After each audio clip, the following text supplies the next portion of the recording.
রজব মাসকে কেন্দ্র করে যে অপসংস্কৃতি আর কুসংস্কার রয়েছে এগুলো থেকে আমরা বেঁচে থাকতে হবে। ইমাম মুসলিম রহমতুল্লাহি আলাইহি এই সংক্রান্ত একটি হাদিস উল্লেখ করেছেন মুকদ্দমায়ে মুসলিমের মধ্যে। আনা আয়েশা রাদিয়াল্লাহু তাআলা আনহা قالت قال رسول الله صلى الله عليه وسلم, রাসূল আকরাম সাল্লাল্লাহু আলাইহি ওয়াসাল্লাম বলেন, মান আহদাথা ফি আমরিনা মা হাযা লাইসা মিনহু ফাহুয়া রাদ্দুন। যেই ব্যক্তি শরীয়তের মধ্যে এমন জিনিস নতুন করে আবিষ্কার করলো যেটি রাসূল আকরাম সাল্লাল্লাহু আলাইহি ওয়াসাল্লাম বলেননি, কোরআন বলে নাই, ফাহুয়া রাদ্দুন, সেটা মারদুদ, সেটা প্রত্যাখ্যিত, সেটাকে প্রত্যাখ্যান করতে হবে, সেটাকে ছুঁড়ে ফেলে দিতে হবে। ঠিক কিনা কথা বলেন? আলহামদুলিল্লাহি ওয়া কাফা ওয়া সালামুন আলা ইবাদিহিল্লাযীনা ইসতাফা। أما بعد فأعوذ بالله من الشيطان الرجيم. بسم الله الرحمن الرحيم. إن عدة الشهور عند الله 12 شهرا في كتاب الله يوم خلق السماوات والأرض منها 4 حرم ذلك الدين القيم فلا تظلموا فيهن أنفسكم. وعن أبي بكرة رضي الله تعالى عنه عن النبي صلى الله عليه وسلم قال: الزمان قد استدارك كهيئته يوم خلق السماوات والأرض. السنة 12 شهرا منها 4 حرم 3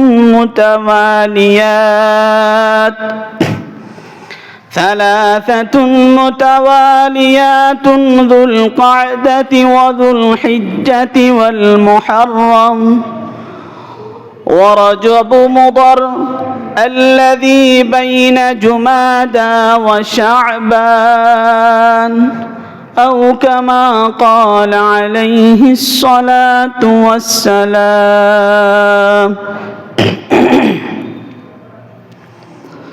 সকলেই মহব্বতের সাথে দুরূদ শরীফ পড়ি।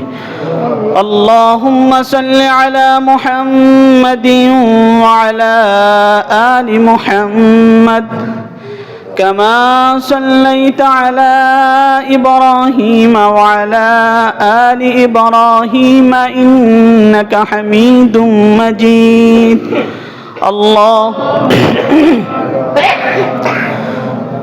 وعلى آل محمد كما باركت على إبراهيم وعلى آل إبراهيم إنك حميد مجيد. উপস্থিত মুআজ্জাজ ও মুকাররম সম্মানিত মুরব্বিয়ানে আযম, মুসল্লিয়ানে কেরাম, বিরাদরানে ইসলাম, পর্দার আলে অবস্থানরতা শ্রদ্ধেয়া সম্মানিতা মা ও বোনেরা, সর্বপ্রথম ওই দয়াময় মহান রব্বুল আলামিনের দরবারে সেজদাতুশ শুকর জ্ঞাপন করি, যিনি আমাদেরকে আজকে পবিত্র রজব মাসের 3 তারিখ, রজব মাসের 2 তারিখ এবং 3 জানুয়ারি এবং 19 পৌষ রব্বুল আলামিন আজকের এই দিনে পবিত্র জুমাবারে আল্লাহর ঘর মসজিদে এসে দিনই কিছু কথাবার্তা বলা ও শোনার তৌফিক দিয়েছেন। এই জন্য সে রব্বুল ইজ্জাতের দরবারে অন্তরের গহীন থেকে সকলের হৃদয়কে উজাড় করে দিল থেকে চিৎকার করে শুকরিয়া জ্ঞাপন করি, আলহামদুলিল্লাহ। মুহতারাম হাজিরিন, আরবি মাস হিসাবে বর্তমান যে মাস চলছে এটি হচ্ছে আরবি মাসের সপ্তম মাস, রজব মাস। ইতিমধ্যে রজবের চাঁদ উঠে গেছে। গতকাল বৃহস্পতিবার রজবের 1 তারিখ ছিল, আজকে হলো 2 তারিখ। মাহতারাম হাজিরিন, এই রজব মাস খুবই গুরুত্বপূর্ণ, তাৎপর্যপূর্ণ একটি মাস। এই জন্য আজকে আমি বয়ান সাজিয়েছি রজব মাসের মহত্ব, করণীয় ও বর্জনীয়। রজব মাসের কি মহত্ব রয়েছে, এর বড় কারণ হলো এই রজব মাস এটি আশহুরে হুরুম তথা সম্মানিত 4 মাসের অন্যতম একটি মাস। এই রজব মাসকে কেন্দ্র করে আমাদের আকাবিরে আসলাফগণ অনেক আমল করতেন, আমলের প্রস্তুতি নিতেন। যেহেতু রজবের পরের মাস হলো শাবান মাস, আর শাবানের পরের মাস হলো কি রমজান মাস। রমজান মাস হলো আমাদের মুখ্য উদ্দেশ্য। যেমনিভাবে খেলোয়াড়রা ফাইনাল খেলার অনেক আগ থেকেই প্র্যাকটিস শুরু করে, প্রস্তুতি শুরু করে, যাতে করে ফাইনাল খেলায় তারা ভালো ফলাফল অর্জন করতে পারে, বিজয় লাভ করতে পারে। কথা বলেন ঠিক কিনা? ফাইনাল খেলার অনেক আগ থেকে যদি তামরিন আর প্র্যাকটিস যদি ভালোভাবে প্লেয়াররা না করে, তাহলে কিন্তু তারা খেলায়, ফাইনাল খেলায় তারা ভালো করতে পারে না। কারণ প্র্যাকটিস যত ভালো হবে, মূল কাজে সফলতা তত বেশি আসবে। ঠিক কিনা কথা বলেন? তো এই রজব মাস, যেই মাসে আমরা বর্তমানে উপনীত হয়েছি, এই রজব মাসকে আমাদের আকাবিরে আসলাফগণ এটাকে প্র্যাকটিসের মাস ঘোষণা দিয়েছেন। যে মোমেন বান্দা বান্দি যখন এই রজব মাসে আমলের প্র্যাকটিস ভালোভাবে করবে, এই রজব মাসকে পুরা প্র্যাকটিসের মাস বানাবে, আমলের প্র্যাকটিসের মাস বানাবে, তখন শাবান মাসে এসে সে আরো বেশি আমল করতে পারবে।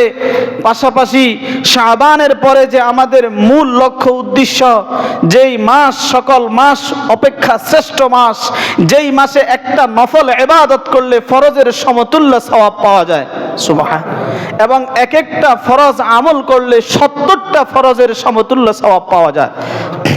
সেই মাসে যেন ভালো করতে পারি আমরা, এই জন্য আকাবিরে আসলাফগণ এই রজব মাসকে অনেক গুরুত্ব দিয়েছেন।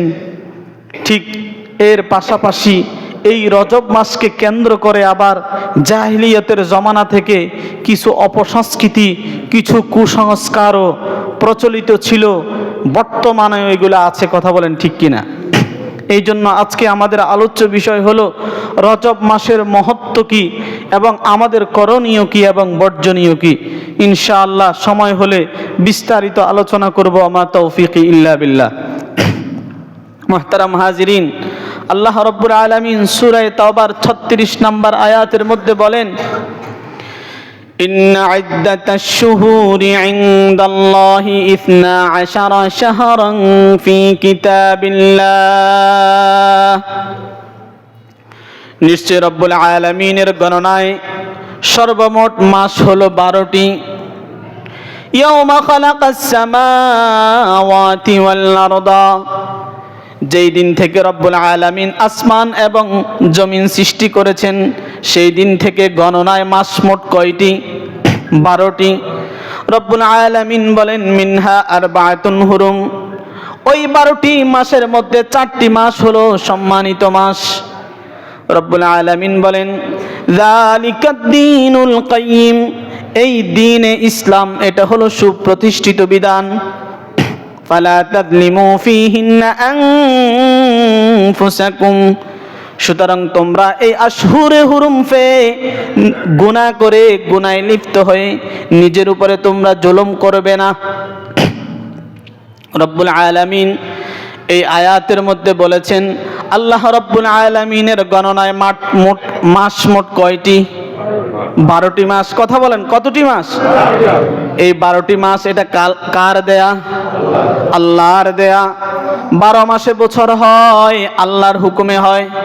রব্বুল আলামিন বলেন এই 12টি মাসের মধ্যে 4টি মাস রয়েছে।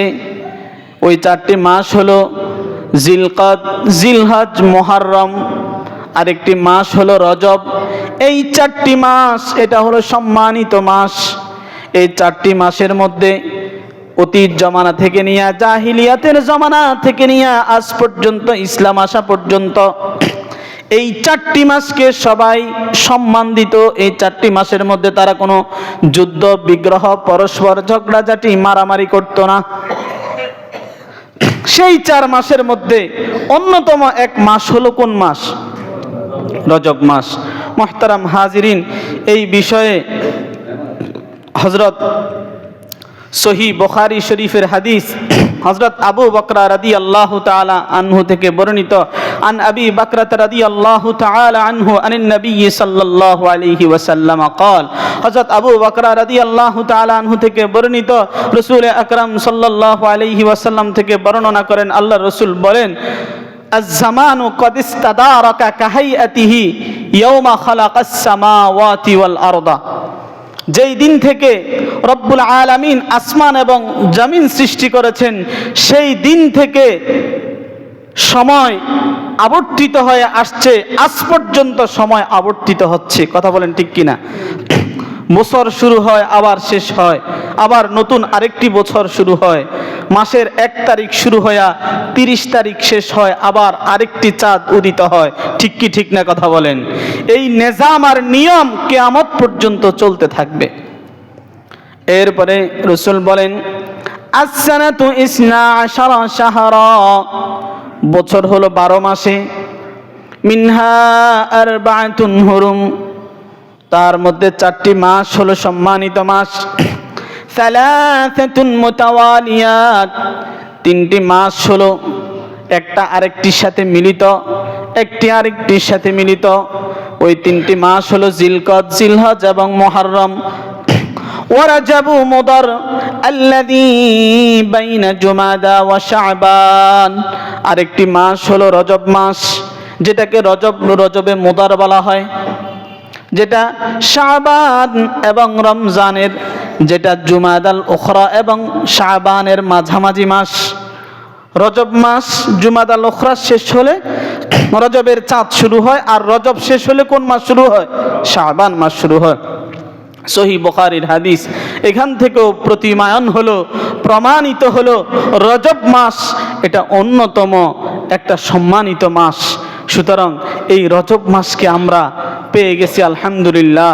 রজবের আজকে 2 তারিখ, এই সম্মানিত মাস পেয়ে আমাদের করণীয় কি এবং বর্জনীয় কি? রজব মাসকে কেন্দ্র করে যে কুসংস্কারগুলি হয় সেগুলোও আমাদেরকে জানতে হবে, এবং এই রজব মাসের কি তাৎপর্য রয়েছে এটাও আমাদের জানার দরকার আছে না নাই? কথা বলেন। এই রজব মাসকে কেন্দ্র করে আল্লাহ রাব্বুল আলামিন তো কোরআনে বলেছেন যে এই রজব মাস সম্মানিত 4টি মাসের মধ্যে অন্যতম একটি মাস, এবং রাসূল আকরাম সাল্লাল্লাহু আলাইহি ওয়াসাল্লামের হাদিস দ্বারাও প্রমাণিত হলো এই রজব মাস এটা সম্মানিত মাসের মধ্যে অন্যতম মাস। এখন আমাদেরকে বুঝতে হবে যে রব্বুল আলামিন 12টি মাসের মধ্যে এই 4টা মাসকে সম্মানিত কেন করেছেন। জিলকদ, জিলহজ, মুহররম এবং রজব, এই 4টি মাসকে সম্মানিত করার কারণ হিসেবে ইমাম, জগৎ বিখ্যাত ইমাম আবু বকর জাসসাস রহমতুল্লাহি আলাই, তিনি আহকামুল কোরআন লিল জাসসাসের মধ্যে উল্লেখ করেন, ওয়া ইন্নামা সাম্মাহা হারামান লিমানিয়াইনে, এই 4টি মাসকে সম্মানিত করার কারণ 2টি কারণ। তার মধ্যে প্রথম কারণ হলো জিলকদ, জিলহজ এবং মুহররম, এই 3টি মাসের মধ্যে যেহেতু হজের কাজ সম্পাদিত হয়, হজের মূল কাজ হলো জিলহজ মাসে, আর জিলহজ মাসের 1 মাস আগ থেকে হজের ইচ্ছা করলেই সাথে সাথে হজের সকল কাজ ইনস্ট্যান্ট আঞ্জাম দেওয়া যায় না, অনেক আগ থেকে প্রস্তুতি নিতে হয়। এই জন্য রব্বুল আলামিন জিলহজ মাসের 1 মাস আগে অর্থাৎ জিলকদ মাস এবং জিলহজের আরেক মাস পর অর্থাৎ মুহররম মাস, এই 3টা মাসকে রব্বুল আলামিন আশহুরে হজ হওয়ার কারণে যেহেতু হাজী সাহেবরা অনেক আগ থেকে প্রস্তুতি নিয়ে পৃথিবীর বিভিন্ন প্রান্ত থেকে ওয়ালিল্লাহি আলান নাসি হিজ্জুল বাইতি মান ইসতাতা ইলাইহি সাবিলা এই আয়াতকে বাস্তবায়ন করার লক্ষ্যে পৃথিবীর বিভিন্ন প্রান্ত থেকে দূর দূরান্ত থেকে মিন কুল্লি ফাজ্জিন আমিক, কোরআনের ভাষায় অনেক দূর দূরান্ত থেকে কেউ পায়ে হেঁটে, কেউ জাহাজে করে, কেউ বিমানে চড়ে, কেউ হেলিকপ্টারে করে হজ করার জন্য তারা আসবে এবং আসতে যাইতে হজ করতে সময় লাগবে কি লাগবে না, কথা বলেন? লাগবে। এই জন্য এই 3টি মাসের মধ্যে যুদ্ধ বিগ্রহ হারাম করা হয়েছে। কারণ হাজী সাহেবগণ পৃথিবীর বিভিন্ন প্রান্ত থেকে যখন আসা যাওয়া করবে, আর যদি যুদ্ধ বিগ্রহ ওই সময় চলতে থাকে তাহলে মুসাফিরদের কষ্ট হবে, ভয়ে মানুষ হজ করতে আসবে না। এই জন্য এই 3টি মাসে সর্বধরনের জিহাদ কি করা হয়েছে? যুদ্ধ বিগ্রহ হারাম ঘোষণা করা হয়েছে। আর রজব মাসের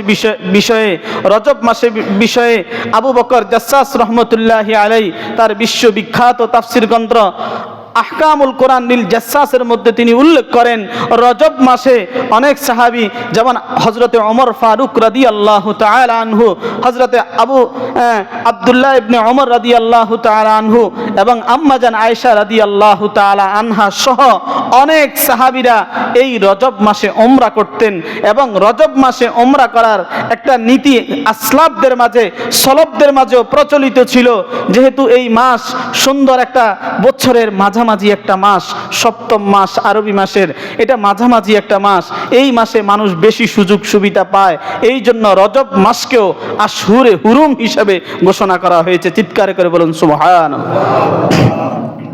সুতরাং এই রজব মাস আলহামদুলিল্লাহ আমরা পেয়ে গেছি।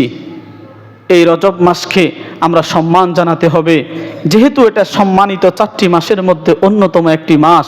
সুতরাং এই রজব মাসে আমরা ঝগড়াঝাটি, মারামারি, কাটাকাটি, তারপরে গুনাহে লিপ্ত হওয়া, বিভিন্ন পাপাচারে লিপ্ত হওয়া, এই কাজগুলো তো আমরা সারা বছরে বর্জন করব। স্পেসিফিকলি বিশেষভাবে এই মাসের এহতেরাম রক্ষার্থে এই মাসে আরেকটু অ্যাক্টিভ হব, এটি আমাদেরকে শরীয়ত সাজেস্ট করছে। সুতরাং আমরা আজ থেকে সচেতন হয়ে যাই, এই আশহুরে হুরুম হিসাবে রজব মাসকে আমরা একটা সম্মান জানাই। তবে এই রজব মাসকে কেন্দ্র করে বিশেষ কোনো ইবাদতের কথা শরীয়তের কোথায়ও নাই। যেমন কিছু বেদাত, কুসংস্কার প্রচলিত আছে, রজব মাসে ওমরা করলে অনেক সওয়াব, এই সওয়াব, এগুলার কথা শরীয়তের কোথায়ও নাই। এবং রজব মাসের অমুক তারিখে রোজা রাখতে হবে, রজব মাসের অমুক তারিখে রাতের বেলায় এইভাবে মিলাদ মাহফিল করতে হবে, শবে মেরাজ 27 তারিখ রজনী সম্ভাব্য একটা তারিখ, এই তারিখের মধ্যে সবাই মিলাদ মাহফিল করে হালুয়া, রুটি, জিলাপি এগুলা খাইতে হবে, এই ধরনের কোনো বিধিবিধান শরীয়তের কোথায় উল্লেখ নাই। সুতরাং এই বিষয়টাও আমাদের জানা থাকতে হবে। যেমনিভাবে আমলের প্রতি আমাদেরকে শরীয়ত উদ্বুদ্ধ করেছেন, ঠিক তেমনিভাবে শরীয়ত আমাদেরকে বেদাত থেকে বেঁচে থাকার জন্য আমাদেরকে নির্দেশ প্রদান করেছেন। রাসূল আকরাম সাল্লাল্লাহু আলাইহি ওয়াসাল্লাম বলেন, ইয়াকুম ওয়াল বিদআ ফা ইন্নাল বিদআতা তাহদি ইলাল মাসিয়া ওয়া ইন্নাল মাসিয়াতা তাহদি ইলান নার। তোমরা বেদাত থেকে বেঁচে থাকো, কেননা প্রত্যেক বেদাত গুমরাহি, আর প্রত্যেক গুমরাহি মানুষকে জাহান্নামে নিয়ে যাবে। নাউযুবিল্লাহি মিন যালিক। সুতরাং আমরা আমাদের আমলকে শিরক মুক্ত করতে হবে এবং বেদাত মুক্ত করতে হবে। যত সময় সামনে আগাচ্ছে তত মানুষ বেশি বেদাত, কুসংস্কারের দিকে লিপ্ত হয়ে যাচ্ছে। অথচ বিশ্বনবী মুহাম্মদ রাসূলুল্লাহ সাল্লাল্লাহু আলাইহি ওয়াসাল্লাম বেদাতের বিষয়ে, সুন্নতকে আঁকড়িয়ে ধরার বিষয়ে, বেদাত থেকে বেঁচে থাকার বিষয়ে অনেক হাদিসের মধ্যে আমাদেরকে রাসূল নির্দেশ প্রদান করেছেন। রাসূল আকরাম সাল্লাল্লাহু আলাইহি ওয়াসাল্লাম সাল্লামের একটি হাদিস, ফাআলাইকুম বিসুন্নতি ওয়া সুন্নাতুল খুলাফাইর রাশিদিন আল মাহদিয়িন, ও আমার উম্মতেরা, তোমাদের জন্য কর্তব্য হলো আমার সুন্নতকে আঁকড়িয়ে ধরা এবং আমার হেদায়েত প্রাপ্ত খোলাফায়ে রাশিদিনদের সুন্নতকে আঁকড়িয়ে ধরা। আদ্দু আলাইহা বিন নওয়াজিস, তোমরা তোমাদের মায়ের দাঁত দ্বারা অর্থাৎ শক্ত করে মজবুত করে আমার সুন্নতকে আঁকড়িয়ে ধরো। সুবহানাল্লাহ। ওয়া ইয়াকুম ওয়াল বিদআ, এবং তোমরা বেদাত থেকে বেঁচে থাকো। আর রাসূল আকরাম সাল্লাল্লাহু আলাইহি ওয়াসাল্লাম বিদায় হজের ভাষণে বলেছিলেন, ইয়া আইয়ুহান নাস, হে লোক সকল, ইন্নী ক্বাদ তারাকতু ফীকুম আমরাইন, আমি তোমাদের মাঝে দুটো জিনিস রেখে যাচ্ছি, লান তাদিল্লু মা তামাসসাকতুম বিহিমা, কিয়ামতের পূর্বে কত ফিতনা কত ফাসাদ তোমরা দেখতে পাইবা, ওই সময় তোমাদের জন্য কর্তব্য হলো আমার এই দুটি বস্তুকে আঁকড়িয়ে ধরা, কিতাব আল্লাহ ওয়া সুন্নাত রাসূলিহি সাল্লাল্লাহু আলাইহি ওয়াসাল্লাম। নাম্বার 1 কিতাবুল্লাহ, নাম্বার 2 সুন্নাতু রাসূলিল্লাহ। এই দুটি বস্তুকে কি করতে হবে? আঁকড়িয়ে ধরতে হবে। কোরআন সুন্নাহর বাহিরে যাওয়ার কোনো সুযোগ নাই। মুহতারাম হাজিরিন, সুতরাং আমরা রজব মাসকে কেন্দ্র করে যে অপসংস্কৃতি আর কুসংস্কার রয়েছে এগুলো থেকে আমরা বেঁচে থাকতে হবে। ইমাম মুসলিম রহমতুল্লাহি আলাই এই সংক্রান্ত একটি হাদিস উল্লেখ করেছেন মুকদ্দমায়ে মুসলিমের মধ্যে। আন আয়েশা রাদিয়াল্লাহু তাআলা আনহা ক্বালাত ক্বালা রাসূলুল্লাহি সাল্লাল্লাহু আলাইহি ওয়াসাল্লাম, রাসূল আকরাম সাল্লাল্লাহু আলাইহি ওয়াসাল্লাম বলেন, মান আহদাথা ফি আমরিনা মা হাযা লাইসা মিনহু ফাহুয়া রাদ্দুন, যেই ব্যক্তি শরীয়তের মধ্যে এমন জিনিস নতুন করে আবিষ্কার করলো যেটি রাসূল আকরাম সাল্লাল্লাহু আলাইহি ওয়াসাল্লাম বলেননি, কোরআন বলে নাই, ফাহুয়া রাদ্দুন, সেটা মারদুদ, সেটা প্রত্যাখ্যাত, সেটাকে প্রত্যাখ্যান করতে হবে, সেটাকে ছুঁড়ে ফেলে দিতে হবে। ঠিক কিনা কথা বলেন মুহতারাম হাজিরিন? তাই আমরা রজব মাসকে কেন্দ্র করে যে সমস্ত অপসংস্কৃতি রয়েছে এগুলা থেকে আমরা বর্জন করতে হবে, আমরা সুন্নত অনুযায়ী আমল করতে হবে। আমরা আমাদের সালাফ আকাবিরে আসলাফ সাহাবায়ে কেরাম তাবেঈন তবে তাবেঈন বড় বড় ইমামগণ এই মাসগুলিকে যেইভাবে গুরুত্ব আরোপ করেছেন, যেইভাবে গুরুত্ব দিয়েছেন, যেইভাবে গুরুত্ব দিয়ে তারা আল্লাহ ওয়ালা হয়েছেন, আল্লাহর খাঁটি বান্দা হয়েছেন, জগৎ বিখ্যাত আলেম হয়েছেন, পৃথিবীকে শাসন করেছেন, এই সমস্ত আল্লাহ ওয়ালাদের পথকে আমরা অনুসরণ করতে হবে মুহতারাম হাজিরিন। তাই আসুন এখন আমরা বুঝবো এই রজব মাস, এই রজব মাসের আমলের প্রতি সালাফদের কি গুরুত্ব রয়েছে। এই ক্ষেত্রে আমরা ঘাটাঘাটি করে দেখেছি যে এই রজব মাস সালাফদের ভাষ্য অনুযায়ী এটা ইবাদতের বীজ বপন করার মাস। বলেন কিসের মাস? ইবাদতের বীজ বপন করার মাস। এই বিষয়ে ইমাম ইবনু রজব হাম্বলি রহমতুল্লাহি আলাই তিনি লাতাইফুল মাআরিফের মধ্যে উল্লেখ করেন, শাহরু রজবা মিফতাহু আশহুরিল খাইরি ওয়াল বারাকা, যে রজব মাস এটা খায়ের এবং বরকতের মাস। সুবহানাল্লাহ। ইমাম ইবনু রজব হাম্বলি রহমতুল্লাহ আলাই তিনি লাতাইফুল মাআরিফের মধ্যে আরো উল্লেখ করেন, ক্বালা আবু বকর আর রাজ্জাক আল বলখি রাহিমাহুল্লাহ, আবু বকর ওয়াররাক বলখি রহমতুল্লাহি আলাই বলেন, শাহরু রজবা শাহরুল লিজারায়ে, রজব মাস এটা হলো বীজ বপন করার মাস। সুবহানাল্লাহ। ও শাহরু শাবানা শাহরু সাকিয়িল লিজারায়ে, আর শাবান মাস হলো ফানি সেচ করার মাস, পরিচর্যার মাস। সুবহানাল্লাহ। ও রমাজানু শাহরু হাসাদি জারায়ে, আর রমজান মাস এটা হলো ফসল কাটার মাস। চিৎকার করে বলুন সুবহানাল্লাহ। তাহলে কেমন যেন রজব মাসে এসে আমলের ক্ষেতের মধ্যে আপনি বীজ বপন করতে হবে, প্র্যাকটিস করতে হবে, আমলের প্র্যাকটিস করতে হবে। কি আমলের প্র্যাকটিস করবেন? রজব মাসে রাসূল আকরাম সাল্লাল্লাহু আলাইহি ওয়াসাল্লামের অসংখ্য হাদিস আছে। রাসূল এত বেশি রোজা রাখা শুরু করতেন, সাহাবায়ে কেরাম বলেন রাসূল এত বেশি রোজা রাখা শুরু করতেন, আমরা মনে করতাম যে হাত্তা লা নুফতিরা, যে রাসূল আকরাম সাল্লাল্লাহু আলাইহি ওয়াসাল্লাম মনে হয় যেন আর ইফতার করবে না, রোজা ভাঙবে না।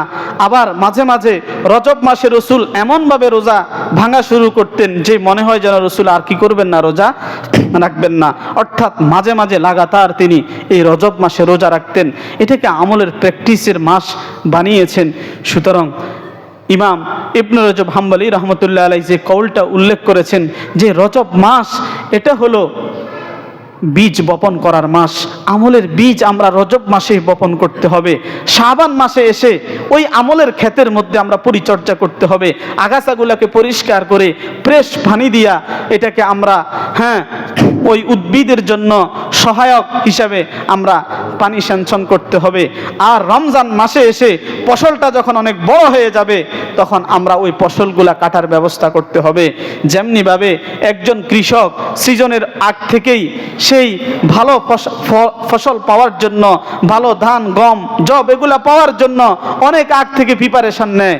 আর যখন ভালোভাবে প্রিপারেশন নেয় তখন সিজনে এসে সে ভালো ধান কাটতে পারে, ভালো জব কাটতে পারে, ভালো গম সে উঠাইতে পারে। ঠিক তেমনিভাবে এখন থেকে যদি আমরা আমলের প্র্যাকটিস করি তাহলে যে রমজান মাসের জন্য অনেক আকাবিরে আসলাফগণ 6 মাস আগ থেকে দোয়া করতেন। কয় মাস আগ থেকে?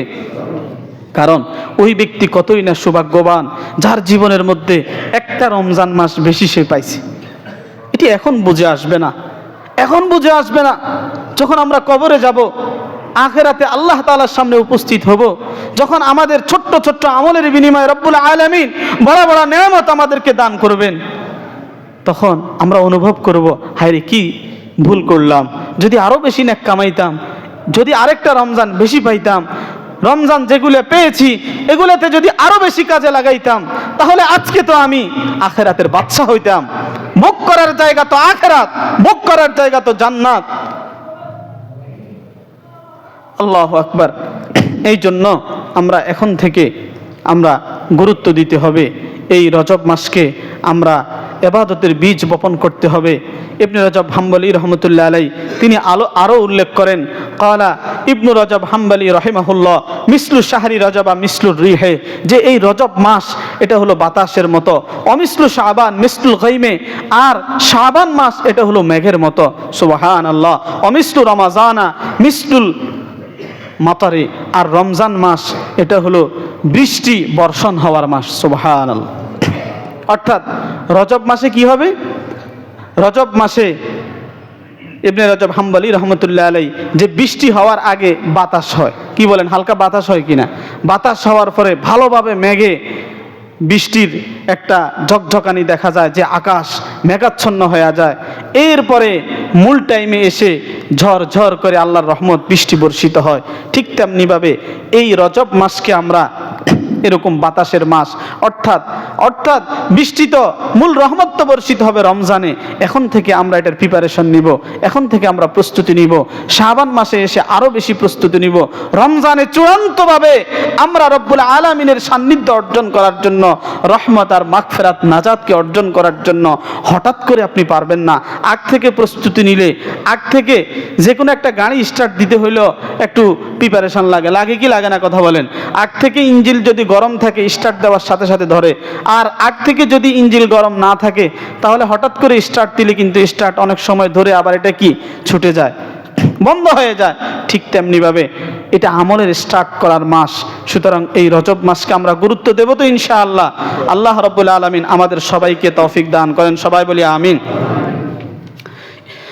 আমাদের আকাবির আসলাফগণ বলেন, এই মাসে ইবাদত করলে অন্যান্য মাসে ইবাদতের সুযোগ হয়ে যাবে। এই মাসে যদি, এই রজব মাস এটা যেহেতু আশুরে হুরুম, সম্মানিত মাস, এই মাসকে যদি আমরা গুরুত্ব দেই তাহলে আল্লাহ খুশি হবেন। আল্লাহ বলবে, সে আমার সম্মানিত মাসকে সম্মান করেছে, সে পাপাচারকে বর্জন করেছে, সে ইবাদত বন্দিগিতে সে আগ্রহ প্রকাশ করেছে। এই জন্য আল্লাহ রাব্বুল আলামিন তাকে অন্যান্য মাসেও আমল করার সুযোগ দান করবেন, সবাই বলেন সুবহানাল্লাহ। 3 নাম্বার কারণ হলো রমজানের প্রস্তুতি। এই রজব মাস এটা হলো রমজানের চূড়ান্ত প্রস্তুতির মাস। ইবনে রজব হাম্বলি রহমতুল্লাহ আলাই তিনি আরও লেখেন, ক্বালা বাযুহুম আস-সানাতু মিসলু শাজারা, যে বছর এটা হলো বৃক্ষের মতো। বছর হলো কিসের মতো? বৃক্ষের মতো, গাছের মতো। অশাহরু রজবা আইয়ামু তাওরিকিহা, আর রজব মাস হলো ফুল ফুটার মাস, সুবহানাল্লাহ। এবং তিনি লেখেন, ওয়াশাবানু আইয়ামু তাফরিহিহা, শাবান মাস হলো শাখা প্রশাখা বের হওয়ার মাস। ও রমাজানু আইয়ামু কতফিহা, আর রমজান মাস হলো ফসল কাটার মাস, ফল কাটার মাস। সুতরাং আকাবির আসলাফগণ যেইভাবে এই মাসকে গুরুত্ব দিয়েছে, আমরাও এই মাসকে গুরুত্ব দিব। এই ক্ষেত্রে আমরা কিছু প্ল্যান প্রোগ্রাম করতে পারি। এই মাস উপলক্ষে আমাদের আকাবিররা, আমাদের আসলাফগণের আমল থেকে আমরা যেভাবে পাই যে এই মাস উপলক্ষে আমরা এক নাম্বার যে কাজটা করতে পারি সেটি হলো নেক আমলের প্রতি আমরা যত্নবান হয়ে যাই, ফরজগুলো ঠিকমতো আদায় করি, আমরা গুনাহকে ছেড়ে দেই এবং ওয়াজিবাতগুলো ঠিকমতো আদায় করি, সুন্নতে মুআক্কাদার উপরে যত্নবান হই এবং মুস্তাহাব আমল বেশি বেশি করা শুরু করি, নফল ইবাদতকে আমরা বাড়িয়ে দিই। কেননা as-সুন্নাতু তাকমিলুল ফারাইজ, সুন্নত, মুস্তাহাব্বাত, নওয়াফিল এগুলি ফরজের পরিপূরক। যে ব্যক্তি নফলের প্রতি যত্নবান হবে, যে ব্যক্তি সুন্নতের প্রতি যত্নবান হবে, তার ফরজ ছুটবে না। ঠিক কিনা কথা বলেন? অভিজ্ঞতার আলোকে দেখা গেছে যে ব্যক্তি নফলের উপরে যত্নবান হয়, যেই ব্যক্তি মুস্তাহাব্বাতের উপরে যত্নবান হয়, তার সুন্নতে জায়েদাও ছুটে না। আর যে ব্যক্তি সুন্নতে জায়েদাগুলোর প্রতি যত্নবান হয়, নওয়াফিলের প্রতি যত্নবান হয়, তার সুন্নতে মুআক্কাদা ছুটে না। যেই ব্যক্তি সুন্নতে মুআক্কাদার প্রতি যত্নবান হয়, তার ওয়াজিব ছুটে না। আর যে ওয়াজিবের প্রতি ভালোভাবে যত্নবান হয়, তার কখনো ফরজ ছুটবে না। সুতরাং ছোট ছোটগুলো যদি আপনি এটাকে হালকা মনে করেন, তাহলে আস্তে আস্তে বড়গুলোও হালকা হয়ে যাবে। যারা সুন্নতের ভ্রুক্ষেপ করে না, সুন্নতে মুআক্কাদা অনেক মুসলমান আছে, পড়ে না, আছে না নাই কথা বলেন? এরকম মানুষ বেশি দেখা যায় জুমার দিন। জুমার দিনে হানাফি মাযহাবের, যেহেতু আমরা তাকলিদ করি, আমরা সবাই হানাফি মাযহাবের অনুসারী। কেউ যদি এখানে এরকম থাকেন যে হানাফি মাযহাব মানেন না, আপনার বিষয়টা ভিন্ন, আপনার সাথে আমাদের ঝগড়া করার কোনো দরকার নাই। মেজরিটি পার্সেন্ট আমরা হানাফি মাযহাবের অনুসারী। হানাফি মাযহাব অনুযায়ী জুমার দিন 2 রাকাত ফরজের আগে 4 রাকাত সুন্নতে মুআক্কাদা আছে না নাই কথা বলেন? এবং পরবর্তীতে আরো 4 রাকাত সুন্নতে মুআক্কাদা আছে না নাই? কিন্তু দুঃখজনক হলেও সত্য, এই জুমার দিন সপ্তাহের শ্রেষ্ঠ দিন। এই জুমার দিন, এটা ঈদের দিন ঘোষণা করা হয়েছে, গরিবের ঈদের দিন। এই জুমার দিন দোয়া কবুল হওয়ার দিন।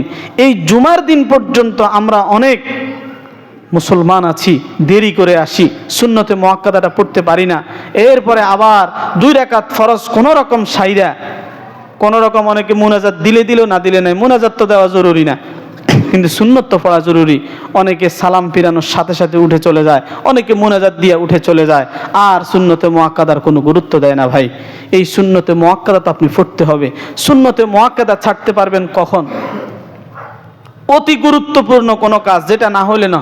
কথার কথা, আপনি সফরে যাবেন, এখন আপনি সুন্নতে মুআক্কাদা পড়তে গেলে বাস ছেড়ে দিবে, বা বিশেষভাবে আপনার শরীরে কোনো রোগ আছে, অসুস্থতা আছে, কোনো মাযরাত আছে, ওজর আছে, এই ছাড়া সুন্নতে মুআক্কাদা ছাড়ার তো কোনো সুযোগ নেই।